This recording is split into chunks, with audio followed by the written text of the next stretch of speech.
যে ধরনের হঠকারী এবং বিভ্রান্তমূলক বক্তব্য আসছে, যেটা জনগণকে হতাশ করে। কিন্তু জনগণ ঐক্যবদ্ধ, জনগণ ভোট দেবে।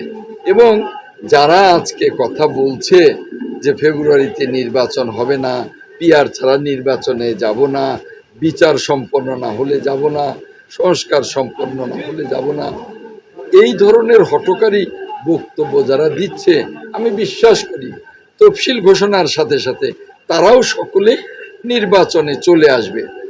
যেমন জামায়াত এরকম কিছু বিভ্রান্তিকর বক্তব্য দিচ্ছে যে পিআর পদ্ধতিতে নির্বাচন না হলে আমরা আন্দোলনে যাব।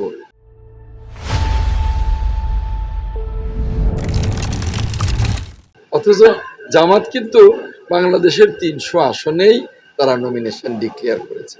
একদিকে তারা নমিনেশন ডিক্লেয়ার করেছে, তাদের প্রার্থীরা ভোট চাইছে, আরেকদিকে তারা আন্দোলনের কথা বলছে। এটা এক ধরনের দ্বিচারিতা, দ্বিমুখিতা। এটা রাজনৈতিক দলগুলোর দায়িত্বশীলতার অভাব বলে আমি মনে করি। আর যারা বলে যে নির্বাচনই হতে দেবে না, তারা তো হঠকারী বক্তব্য রাখছে। তারা তো এখনো বাংলাদেশের রাজনীতিতে প্রাপ্ত বয়স্কই হয়নি তাদের।